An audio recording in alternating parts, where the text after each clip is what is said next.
bergerak berbagi untuk negeri, guru penggerak majukan pendidikan. Guru penggerak menghamba pada murid, kreatif rancang pembelajaran. Hargai potensi, tingkatkan prestasi, lahirkan profil pelajar Pancasila. Belajar, bergerak, berbagi untuk negeri, kita menjalin kolaborasi. Belajar, bergerak, berbagi untuk negeri, demi bakti pada Ibu Pertiwi.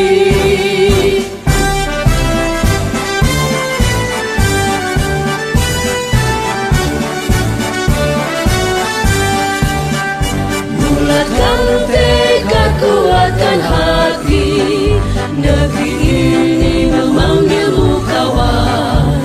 Belajar, bergerak, berbagi untuk negeri, guru penggerak majukan pendidikan. Guru penggerak menghamba pada murid, kreatif rancang pembelajaran. Hargai potensi, tingkatkan prestasi, lahirkan profil pelajar Pancasila. Belajar, bergerak, berbagi untuk negeri, kita menjalin kolaborasi. Belajar, bergerak, berbagi untuk negeri, demi bakti pada Ibu Pertiwi. Belajar, bergerak, berbagi untuk negeri, kita menjalin kolaborasi. Belajar, bergerak, berbagi untuk negeri, demi bakti pada Ibu Pertiwi. Demi bakti pada Ibu Pertiwi.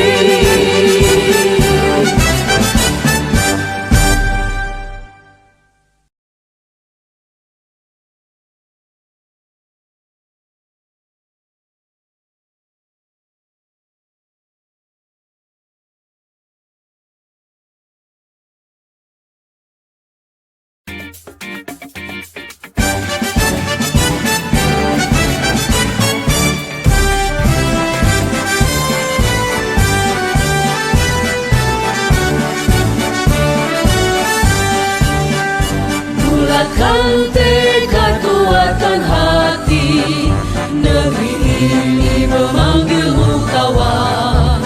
Belajar, bergerak, berbagi untuk negeri, guru penggerak majukan pendidikan. Guru penggerak menghamba pada murid, kreatif rancang pembelajaran. Hargai potensi, tingkatkan prestasi, lahirkan profil pelajar Pancasila. Belajar, bergerak, berbagi untuk negeri, kita menjalin kolaborasi. Belajar, bergerak, berbagi untuk negeri, demi bakti pada Ibu Pertiwi.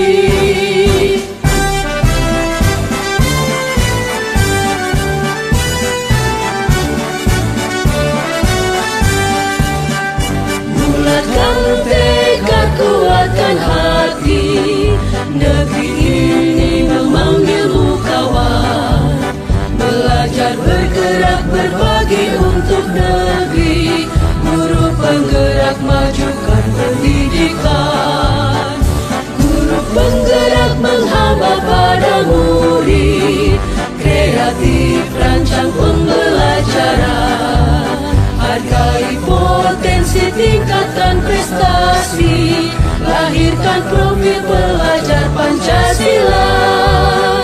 Belajar, bergerak, berbagi untuk negeri, kita menjalin kolaborasi. Belajar, bergerak, berbagi untuk negeri, demi bakti pada Ibu Pertiwi. Belajar, bergerak, berbagi untuk negeri, kita menjalin kolaborasi.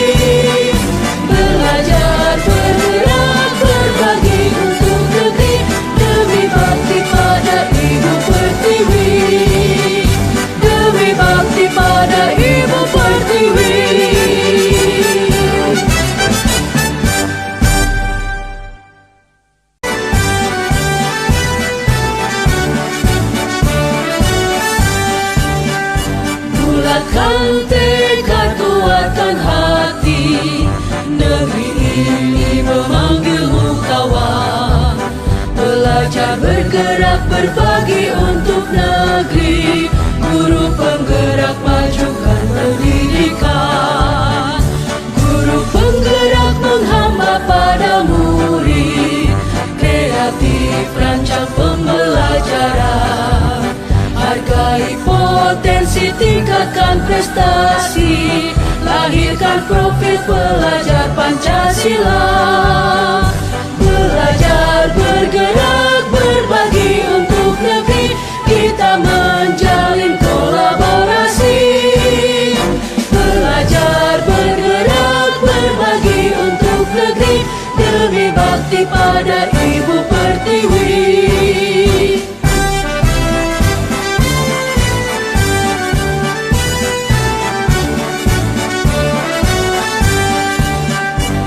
Bulatkan tekad, kuatkan hati, negeri ini memanggilmu kawan.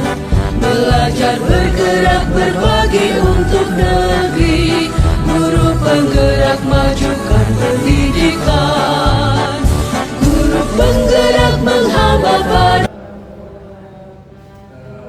Alhamdulillah, segala puji bagi Allah Tuhan semesta alam yang mana masih memberikan kita nikmat berupa kesehatan sehingga kita dapat berkumpul di acara presentasi saya dalam rangka aksi nyata pada modul 1.4. Salawat serta salam semoga selalu kita panjatkan, kita limpahkan pada junjungan Nabi besar kita, yaitu Nabi Muhammad SAW, yang mana telah membawa kita dari zaman kegelapan atau zaman jahiliyah hingga zaman yang terang benderang ini. Baik Bapak Ibu, pertemuan kita kali ini tentang aksi nyata saya atau diseminasi, yaitu temanya menyebarkan pemahaman dan penerapan pengalaman budaya positif, tentunya di sekolahan kita dan sekitar warga sekolah juga. Daripada ngantuk kita expliking dulu ya Bapak Ibu, ya bolehlah.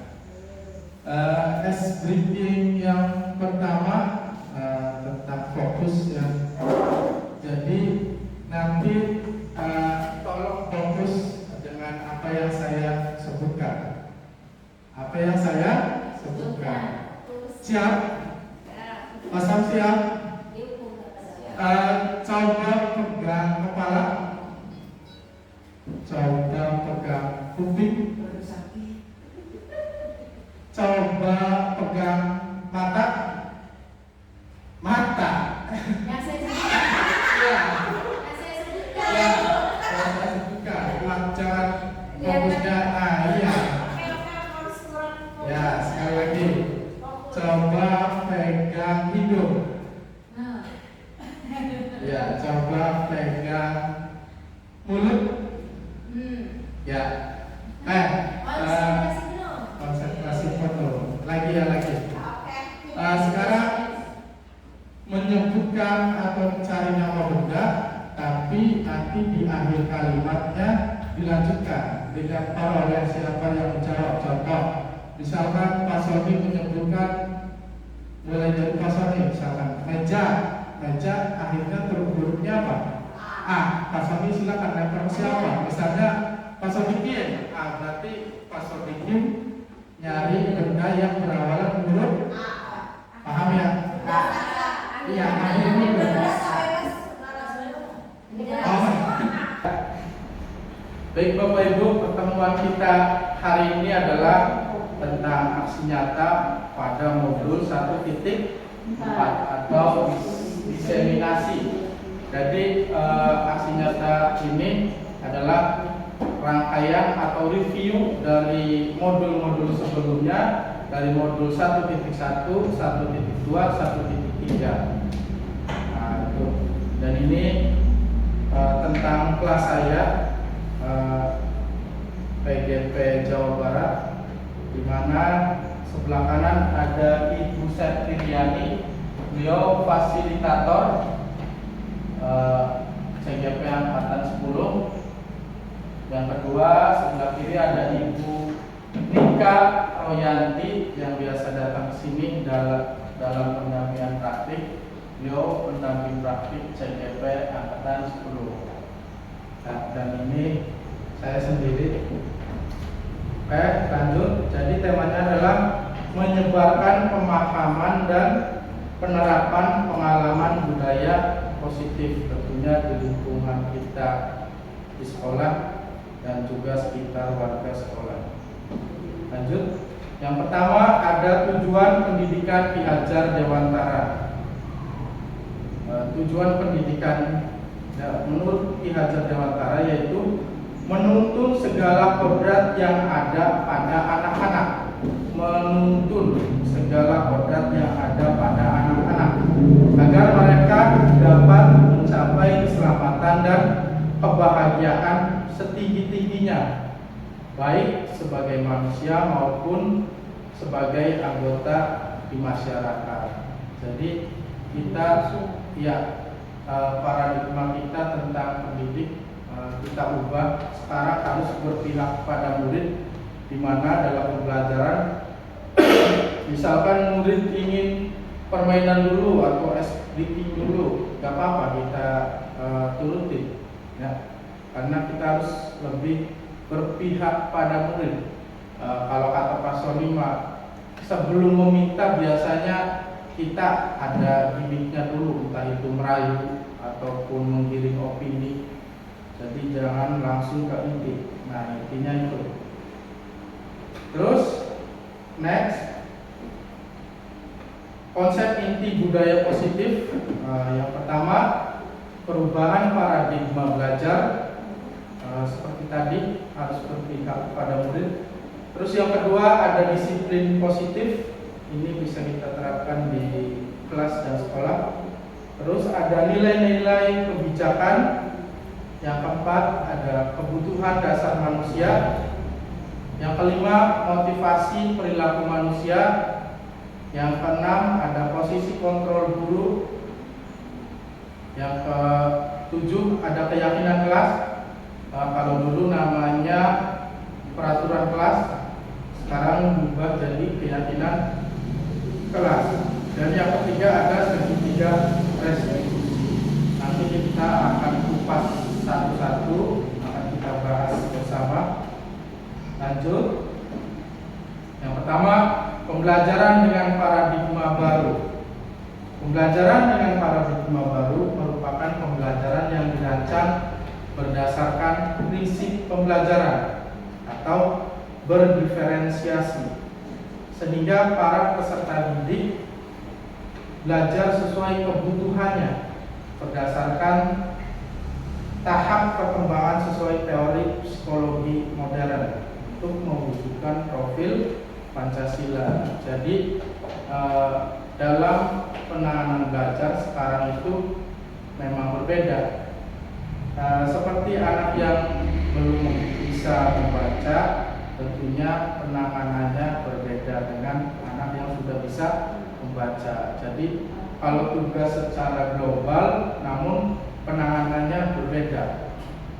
Yang belum bisa membaca asal nulis aja, terus nanti dibimbing maju ke depan secara individu. Jika yang lainnya sedang mengerjakan, nanti pokoknya penanganannya pasti berbeda atau penanganan khusus. Nah, di sini ada 6 poin belajar Pancasila. Yang pertama,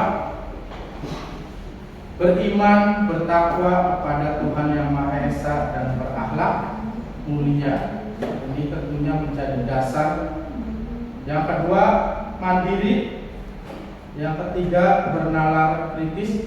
Jadi peserta didik kita kirim dulu biasanya dengan pertanyaan-pertanyaan pemantik. Nah, tujuannya itu supaya mereka bernalar kritis. Yang keempat, kreatif. Yang kelima, bergotong royong. Dan yang keenam, berkebinekaan global. Lanjut. Ini adalah miskonsepsi tentang teori kontrol. Yang pertama, ilusi guru mengontrol murid. Jadi mengontrol itu bukan berarti kita mengekang atau membatasi kreativitas siswa, karena nanti itu akan berpengaruh pada pengembangan kompetensinya. Contohnya, murid misalkan pengen belajar outdoor atau di luar kelas, boleh, kita harus turuti ya, karena biar gimana pun tujuan kita adalah mereka, murid ya, kita harus berpihak kepada murid. Nah, kalau kita sudah menuruti mereka, berarti itu kan kebutuhan mereka. Nah, kalau kita sudah menuruti kebutuhan mereka, insya Allah mereka akan merasa nyaman, merasa bahagia juga. Nah, disitulah kita baru memulai proses KBM atau kegiatan belajar mengajar. Bisa dikreasikan dengan yang lainnya, entah itu ice breaking dan lain sebagainya, atau bisa nyanyi. Yang kedua, ilusi bahwa kritik dan membuat rasa bersalah mampu menguatkan karakter. Membuat rasa bersalah. Kalau dulu itu guru itu penghukum, salah langsung dihukum. Kalau sekarang paradigmanya tidak seperti itu, Bapak Ibu. Sekarang sudah diubah. Apalagi di dalam PNM itu di dalamnya ternyata ya tentang itu tadi, profil pelajaran Pancasila, guru-guru merdeka, itu semua. Ilusi rasa bersalah itu yaitu tadi, karena kita berpihak kepada murid, maka kita tidak boleh menghakimi. Karena kalau dulu itu guru sebagai penghukum itu biasanya impact kepada siswanya itu, kepada muridnya itu biasanya ada rasa dendam, ya kan? Apalagi kalau dimarahin di depan teman-temannya, merasa malu. Makanya dulu banyak yang putus sekolah, salah satunya ya karena itu. Lanjut, ilusi bahwa orang dewasa berhak memaksa. Ya, sekali lagi kayak fenomena zaman sekarang itu gadget, kita boleh ngasih anak kita bermain gadget, boleh, silakan dinikmati karena itu adalah perkembangan zaman. Namun kita juga berhak memaksa. Apapun kalau yang namanya berlebihan pasti tidak baik. Jadi kontrol itu sangat-sangat perlu di sini. Kalau batasnya 1 jam, sudah 1 jam sudah kita ambil. Lanjut, ilusi bahwa semua penguatan positif, efektif dan bermanfaat. Jadi kalau kata Pak Sony mah artis ini, yang namanya perintah itu harus kita jalankan. Contoh, Pak Sony ngomongin siswa, jangan nganggo sendal. Pak Sony nganggo sendal, nah itu tidak baik. Pak Sony tahu Mahatma Gandhi, tokoh dari India, tahulah lebih pasti namanya. Itu suatu hari ada seorang anak yang berobat kemana-mana, ke rumah sakit, ke tabib paranormal dan lain sebagainya, tetap tidak sembuh. Akhirnya datang ke Mahatma Gandhi bersama ibunya. Pak, ini bagaimana? Saya sudah keliling mencari pengobatan namun tidak dapat obat. Tetap saja anaknya masih sakit-sakitan. Dan ternyata penyakitnya itu penyakit langka. Dan kata Mahatma Gandhi, ya sudah, masuk saja, gampang ini sih, biasa kayak pasang diambil. Ternyata setelah mengadu pada Mahatma Gandhi, oh gitu, oke, mulai besok anak ini jangan makan yang mengandung garam, tidak usah lama-lama, 1 minggu saja. Dan akhirnya sudah 1 minggu beliau atau si ibu itu sama putranya datang lagi ke rumah Mahatma Gandhi. Alhamdulillah, Pak, sudah sembuh. Anaknya sudah dilemahkan, sudah aktif, bisa main dan lain sebagainya. Dan ternyata ya sudah, silakan pulang. Dan ternyata sejak melakukan perintah tersebut kepada si ibu dan anak tersebut untuk tidak memakan makanan yang mengandung garam, sejak hari itu, detik itu, menit itu juga Mahkamah Gandhi melakukan hal yang sama, tidak memakan yang mengandung garam. Nah, jadi intinya seperti itu. Kalau kita melakukan perintah, sama ketika kita di rumah. Nah, mandi kita sendiri di rumah. Iya. Halo Pak. Nah, Jangan aku berhenti. iya. Yang ngajar yang aku berhenti. Jadi seperti itulah intinya. Lanjut. Berapa menit tanya?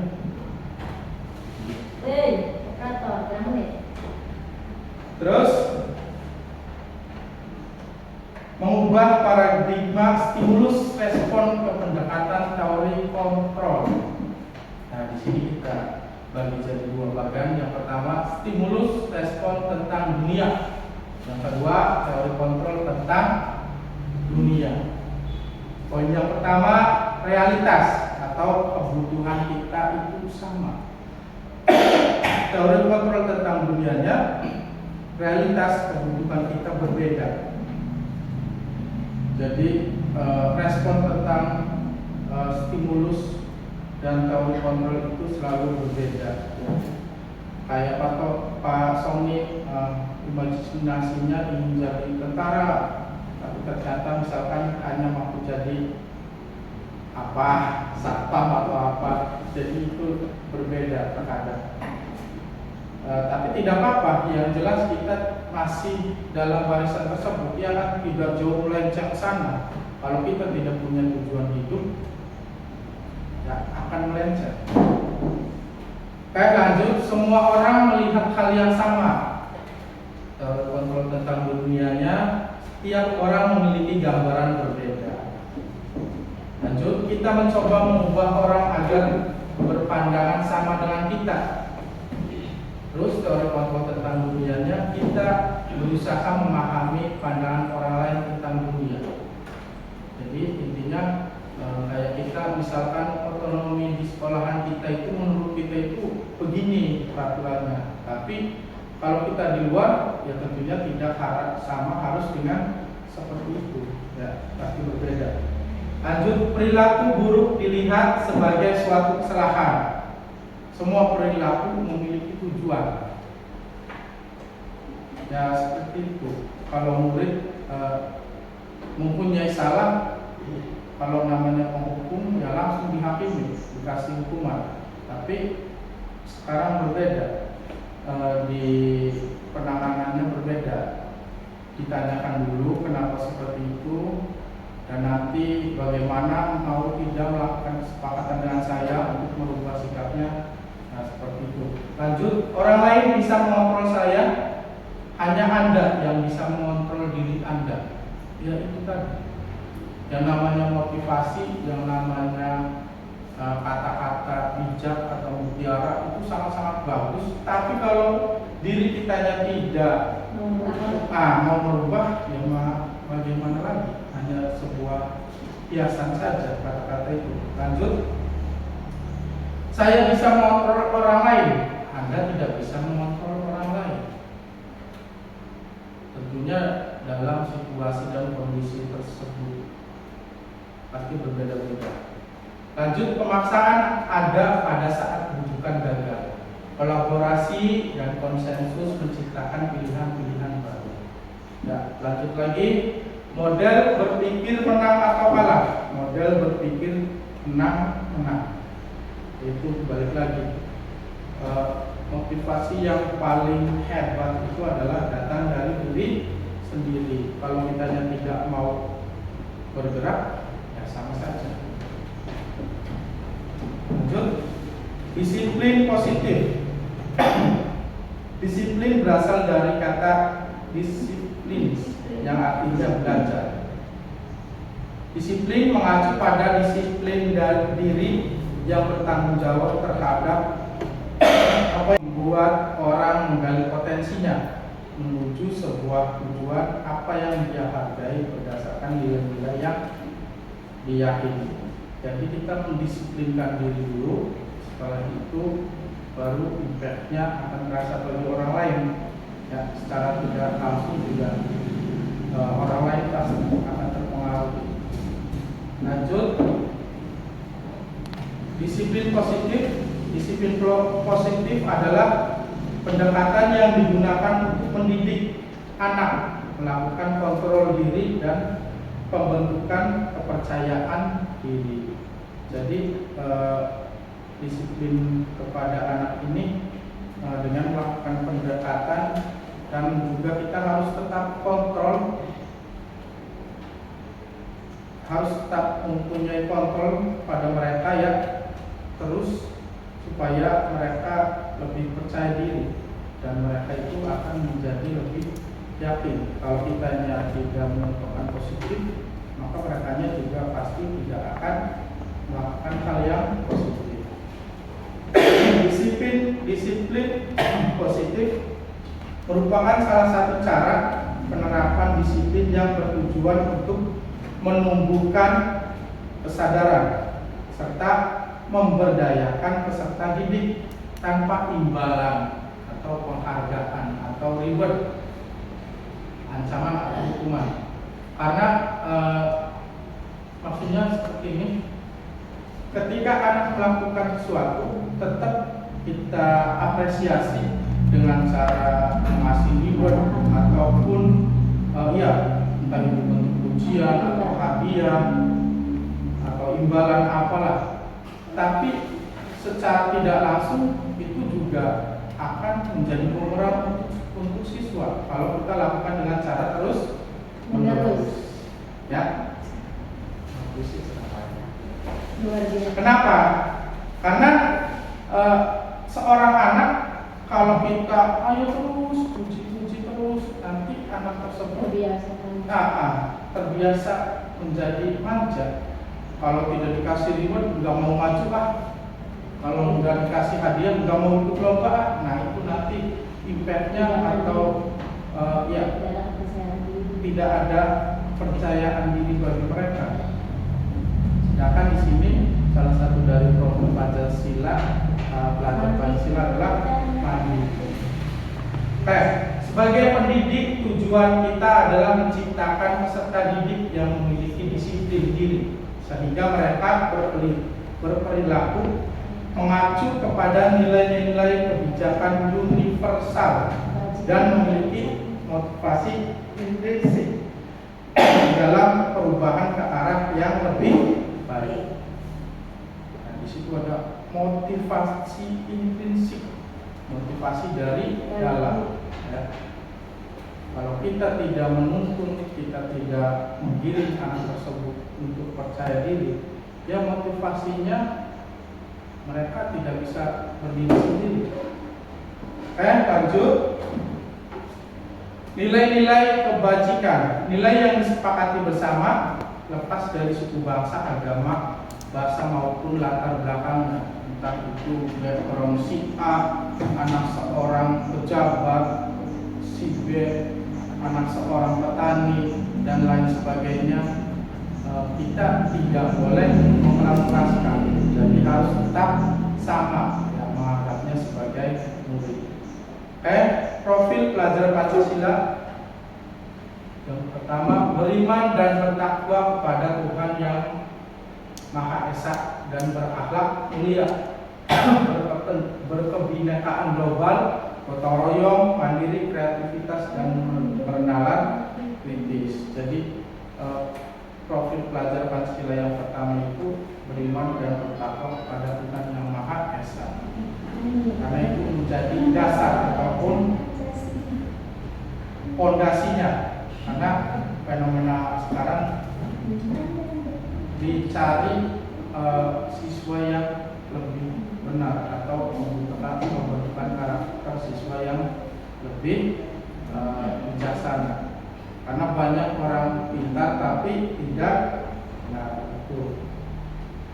Terus Ibo Primary Yes Program atau PYP, bukan FYP. Kalau FYP mah kayak satu ya, nyala bosku. Ya, lanjut. Toleransi, rasa hormat, integrasi, mandiri, menghargai, antusias, empati, keingintahuan, kreativitas, kerjasama, percaya diri, dan komitmen. Ya. Keterampilan hidup, life skill, dapat dipercaya lurus, hati pendengar yang aktif, sifat merendahkan orang lain, dan memberanikan yang terbaik dari lanjut.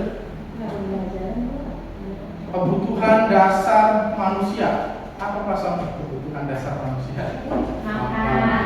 Ada sarapan, rokok, ya, Kopi. ya. Kebutuhan dasar manusia adalah segala sesuatu yang kita lakukan untuk mendapatkan apa yang kita inginkan. Iyalah, kita pasti rela melakukan apa saja dengan apa yang kita inginkan. Tujuannya yaitu untuk mendapatkan apa yang kita inginkan. Seluruh tindakan yang kita lakukan memiliki tujuan tertentu, dan semua usaha terbaik yang kita lakukan dalam rangka agar kebutuhan dasar kita terpenuhi dengan baik. Kita bekerja setiap hari untuk kebutuhan hidup. Kita tulis setiap hari untuk kebutuhan hidup, di mana kita rela melakukan itu semua demi kebutuhan hidup. Itulah kebutuhan dasar manusia. Namun harus tetap jangan lepas dari kontrol. Nanti akan melakukan aksi nekat.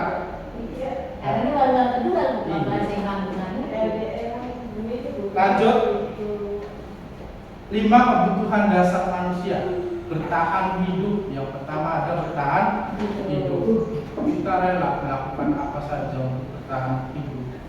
Sampai kalau lihat di fenomena sekarang, seorang kepala keluarga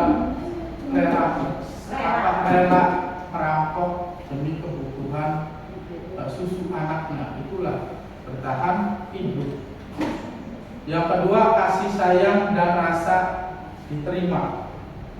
Kita juga pasti butuh kasih sayang. Tapi kalau tidak diterima, siapa yang diterima? Yang ketiga, penguasaan. Harga diri, keinginan untuk dianggap memimpin, berprestasi, untuk diakui dan didengar. Itulah penguasaan. Terus ada kebebasan. Yang keempat, kebebasan. Dan yang kelima, kesenangan. Kesenangan itu boleh apa saja, ya. Karena kita setiap manusia, entah itu perempuan atau laki-laki, pasti punya titik jenuh. Kalau Ibu Nani punya suami, sukanya melihara burung, terus juga ikut lomba-lomba burung, nggak apa-apa, boleh. Ya. Karena yang namanya lelaki itu punya dunianya sendiri. Tetap apapun siapapun, kalau tidak percaya lihat, dan itu jangan dilarang, karena organisasi ya, karena ketika laki-laki capek mikirin ini itu, habis kerja dan lain sebagainya, ditumpahkannya kemana kalau tidak ke hobi? Ya. Kayak Pak Sony sukanya itu di depan teras sambil merokok. Ya, itu bukan berarti dia senang-senang okang-okang, bukan. Tapi dia sedang bertarung melawan dirinya sendiri. Dia sedang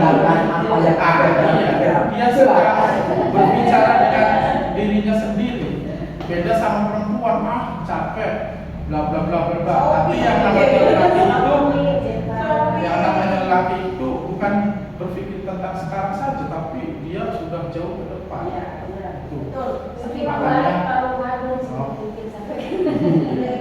Ya, diobat tetes bebas. Oke, lanjut. Untuk menghindari ketidaknyamanan atau hukuman, itu gambaran diagramnya seperti itu. Motivasi ekstrinsik atau motivasi dari luar. Terus juga bisa untuk mendapatkan imbalan atau penghargaan dari orang lain. Tapi dari motivasi ini yang lebih utama adalah motivasi motivasi intrinsik atau motivasi dari Diri diri dalam diri sendiri. Tadi. Kalau tidak kan lemburan. Tidak saya ada menunggu ya. Hukuman ada hukuman tidak berencana atau tiba-tiba, iya. Terus hukuman murid tidak tahu apa yang akan terjadi atau tidak dilibatkan dan seterusnya. Terus ada konsekuensinya. Terus ada restitusi atau cara penanganannya, ya. Terus ini hal yang tadi disebutkan di awal, 5 posisi kontrol guru. Ini yang menarik ya Bapak Ibu. Yang pertama ada penghukum. Zaman dulu itu guru itu penghukum. Sarul ningguri lagi guyonan sawat tuh. Ya. Akhirnya menimbulkan dendam. Awas plan dendam. Awas plan dulu. Itulah dulu. Ya. Awas plan tak ada tuannya jelas. Itu dulu.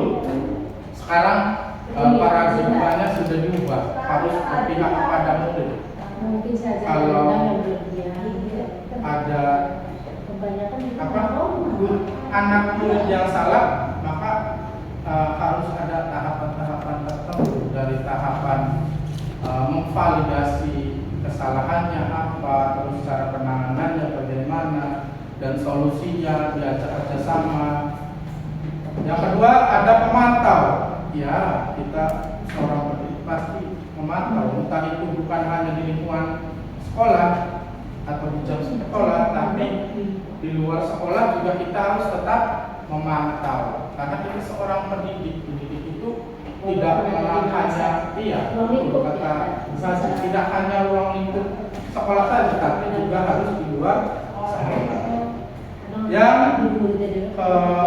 ketiga, pembuat rasa bersalah. Pembuat rasa bersalah ini bukan berarti kita menghakimi, bukan, tapi memvalidasi kesalahan atau pelanggaran yang dilakukan murid tentang kenapa kamu seperti itu, bisa tidak merubahnya, mau tidak kita melakukan kerjasama untuk merubah kesalahan tersebut.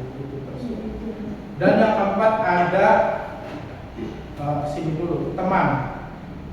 Jadi posisi kita atau kontrol kita sebagai guru, kadang kita juga harus seperti teman, seperti Pak Sony mengajak murid-muridnya ngobrol bersama. Itu juga sebenarnya bisa seperti pendekatan individu tentang bagaimana sih anak ini, kenapa cara masuk, cara masuk langsung dihukum, tidak tahu kan, tapi dengan ngobrol tersebut kita menggali informasi. Bisa saja di rumahnya dia malamnya membantu orang tuanya, ya kan, memasak atau bikin kue dagangan sehingga tertidur dan subuh harus menyiapkan terus tidur lagi. Nah itu.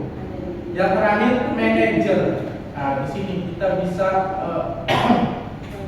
membimbing atau menangani kasus-kasus anak kita dengan manajer atau diolah. Jangan langsung kamu salah dikasih hukuman, tapi harus ditangani.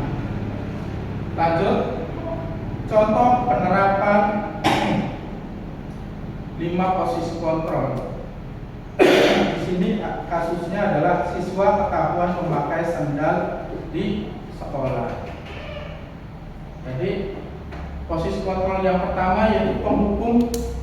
Ya sudah, kamu tidak boleh masuk kelas. Yang namanya penghukum tidak boleh berat kayak dulu. Kalau dulu ada yang hormat di tiang bendera selama berapa jam ya, 1 jam. Sekarang sudah tidak boleh. Sudah dipisahkan saja dulu. Misalkan di luar kelas dulu. Posisi kontrol yang kedua, membuat rasa bersalah. Berapa kali saya harus memberitahu kamu selalu saja mengecewakan saya atau mengecewakan Bapak. Jadi dia juga harus kita berikan kalimat-kalimat, oh iya saya ini salah, bukan berarti karena kalau dulu kan guru, kamu ini goblok, kamu ini bla bla bla bla bla, langsung di serang, nanti dia kan menimbulkan dendam, dia kan, atau menimbulkan emosi dan menimbulkan kejadian-kejadian yang tidak diinginkan. Lanjut, posisi kontrol yang ketiga ada teman. Ayo dong ikuti kesepakatan kelas, kan ya sudah tidak apa-apa, lain kali jangan pakai sendal lagi ya. Nah itu, jadi sekarang itu karena berpihak pada murid, tentunya penanganannya sangat berbeda, dialus-alusi, beda kayak zaman dulu. Yang keempat, posisi kontrol yang keempat, pemantau. Kamu melanggar kesepakatan kelas karena tidak memakai sepatu. Kamu tahu kan konsekuensinya. Dan posisi kontrol yang kelima atau yang terakhir adalah sebagai manajer. Kita seorang guru sebagai manajer. Apakah kamu tahu kesalahanmu? Kira-kira bagaimana kamu memperbaiki kesalahanmu? Nah itu. Di sini saya kecewa sekali dengan kamu. Itu sebuah kalimat. Nah, kira-kira masuk posisi kontrol yang mana? Apakah sebagai teman, apakah sebagai manajer, atau penghukum, membuat rasa bersalah? Apa kira-kira teman? Teman.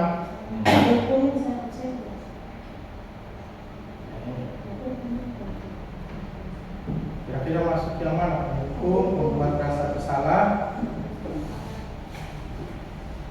atau manajer?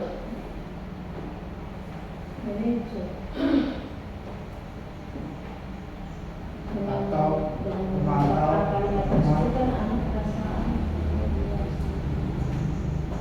Saya kecewa sekali dengan kamu, tapi ini masuk ke rasa bersalah ya. Iya, Ya betul. betul. Juga bisa. Manajer bisa Karena anak itu setelah berkata penanganan. seperti itu guru jadi Ya. merasa oh iya saya tidak memperbaiki. Ya karena penanganan ya. Kamu tidak pernah benar melakukannya, berarti ini gurunya itu kecewa, berarti masuk ke pembuat rasa bersalah. Apa rencanamu untuk menyelesaikan masalah ini? Apa berarti? Manajer, hebat sekali Pak Sony. Tangan buat Pak Sony.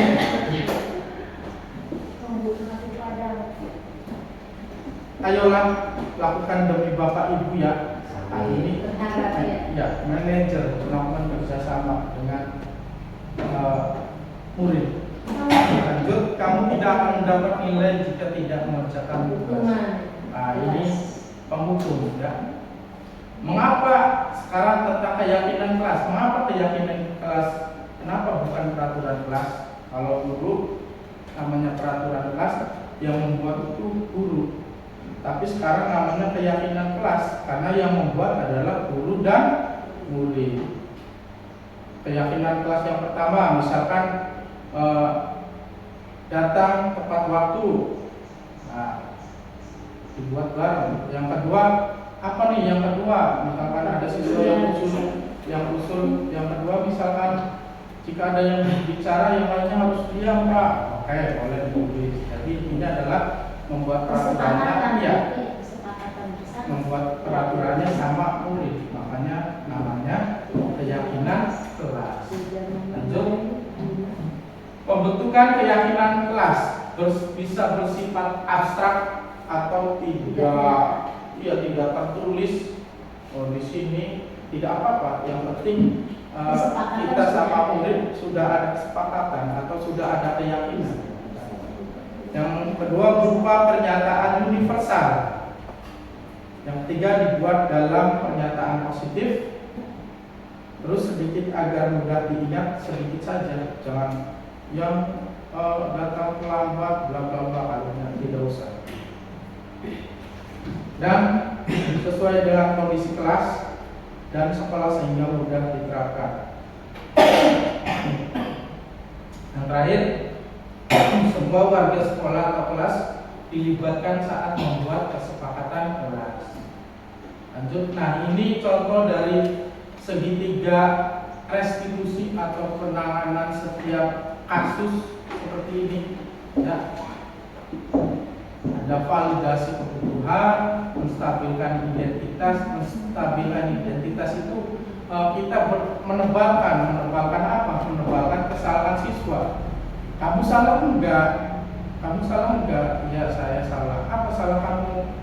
Memakai sandal misalkan. Jadi ditebalkan dulu kesalahannya, setelah itu baru penanganan yang lainnya. Seperti ini, ya. Lanjut. Menstabilkan identitas kayak tadi. Dan di kotak atau di bagian ini ada kalimat-kalimat yang tentang menstabilkan identitas. Jadi misalkan kita ngomong kepada siswa berbuat salah itu wajar. Tidak ada manusia yang sempurna. Kalau zaman dulu kan kamu salah, kamu itu hilang ingatan atau bagaimana, jadi langsung menjudge, jangan. Kalau sekarang tidak boleh.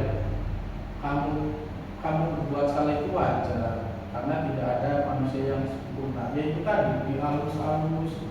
Ya. Lanjut. Validasi tindakan yang salah. Nah, ini kalimat-kalimatnya di dalam kotak itu, atau bisa kita buat kalimat sendiri ya. Kamu pasti mempunyai alasan mengapa melakukan hal tersebut. Nah, itu validasi tindakan. Padahal kamu bisa melakukan yang lebih buruk dari ini, iya kan? Nah, kenapa kamu melakukannya? Lebih buruk atau lebih baik? Lebih buruk. Ya, maksudnya validasi tindakan ini, kamu bisa kok melakukan lebih dari ini, tapi kamu sudah sadar bahwa ini adalah tindakan salah. Berarti jangan ulangi lagi. Lanjut.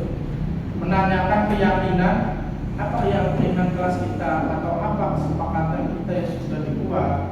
Kamu melanggar dalam hal apa? Nah, kamu ingin menjadi orang yang seperti apa? Lanjut. Penutup. Dalam penerapan program disiplin positif, hendaknya guru memiliki standar kepribadian profesional dan sosial yang baik, di mana guru mampu merefleksi dirinya dalam posisi kontrol saat ini. Bagaimana perjalanan dirinya sebagai among atau manajer yang menuntun murid-muridnya menjadi insan yang mandiri, merdeka dan bertanggung jawab. Itulah standar nasional pendidikan.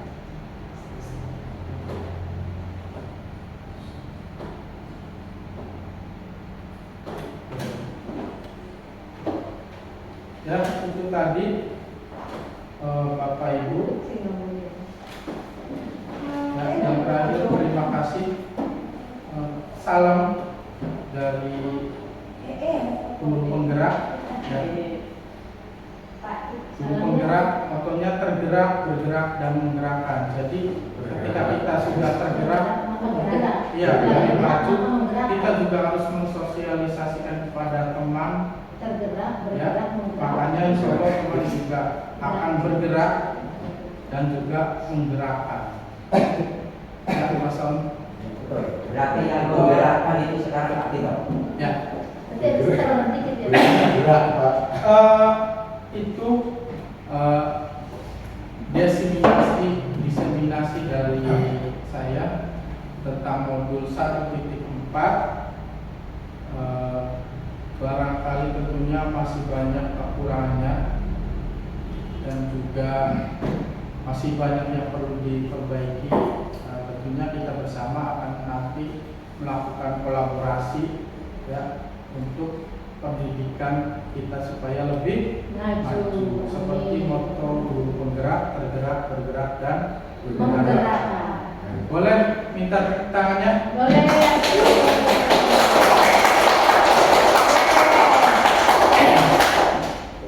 Aku pasang tepuk lagi. Ya, terima kasih. Semangat.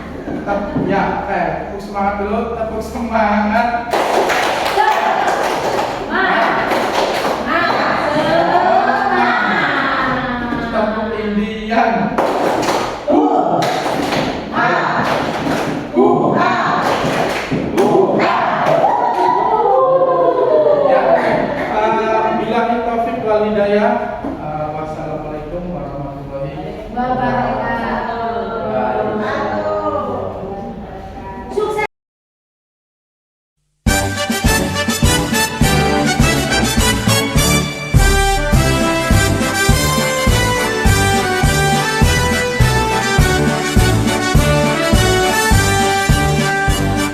Bulatkan tekad kuatkan hati, negeri ini memanggilmu kawan.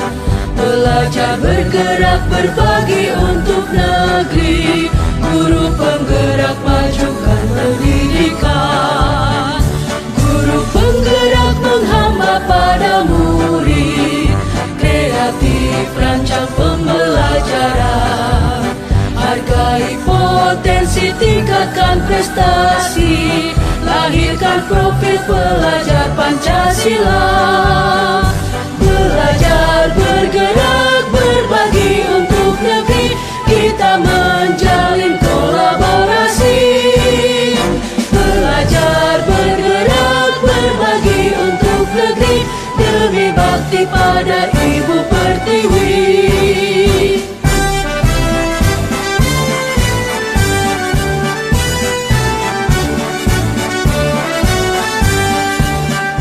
Bulatkan tekad kuatkan hati, negeri ini memanggilmu kawan. Belajar bergerak berbagi untuk negeri, guru penggerak majukan pendidikan. Guru penggerak menghamba pada murid, kreatif rancang pembelajaran. Hargai potensi, tingkatkan prestasi, lahirkan profil pelajar Pancasila. Belajar bergerak berbagi untuk negeri, kita menjalin kolaborasi. Belajar bergerak berbagi untuk negeri, demi bakti pada Ibu Pertiwi. Belajar bergerak berbagi untuk negeri, kita menjalin kolaborasi. Belajar bergerak berbagi untuk negeri, demi bakti pada Ibu Pertiwi. Demi bakti pada Ibu Pertiwi.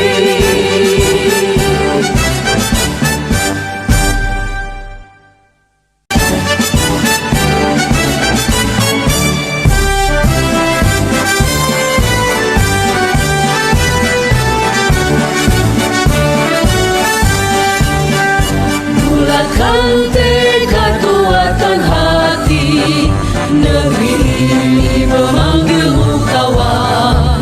Belajar bergerak berbagi untuk negeri, guru penggerak majukan pendidikan. Guru penggerak menghamba pada murid, kreatif rancang pembelajaran. Hargai potensi, tingkatkan prestasi, lahirkan profil pelajar Pancasila. Belajar bergerak berbagi untuk negeri, kita menjalin kolaborasi. Belajar bergerak berbagi untuk negeri, demi bakti pada Ibu Pertiwi.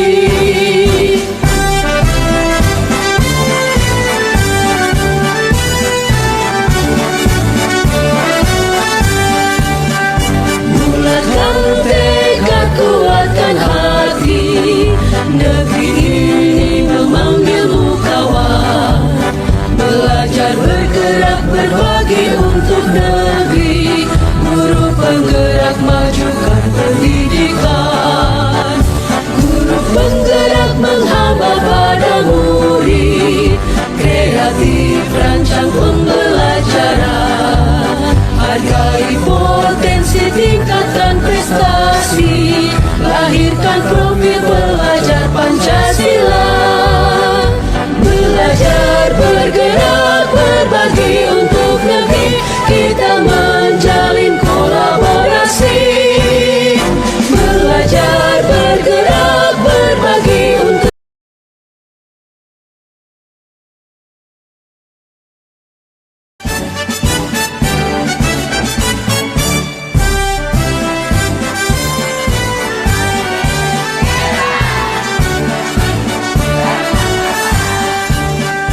Bulatkan tekad kuatkan hati,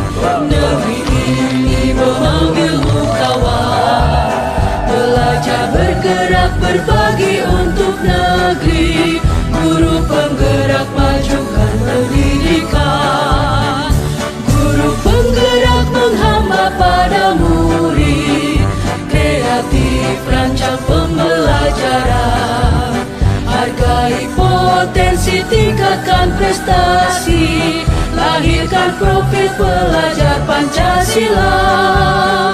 Belajar, bergerak, berbagi untuk negeri, kita menjalin kolaborasi. Belajar, bergerak, berbagi untuk negeri, demi bakti pada Ibu Pertiwi.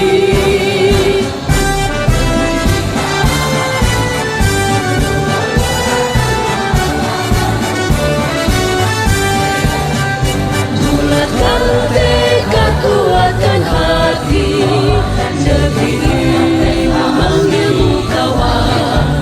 Belajar, bergerak, berbagi untuk negeri, guru penggerak maju untuk didikan. Guru penggerak menghamba pada murid, kreatif rancang pembelajaran. Hargai potensi, tingkatkan prestasi, lahirkan profil pelajar Pancasila. Belajar, bergerak, berbagi untuk negeri, kita menjalin kolaborasi. Belajar, bergerak, berbagi untuk negeri, demi bakti pada Ibu Pertiwi. Belajar, bergerak, berbagi untuk negeri, kita menjalin kolaborasi. Belajar, bergerak, berbagi untuk negeri, demi bakti pada Ibu Pertiwi. Demi bakti pada Ibu Pertiwi.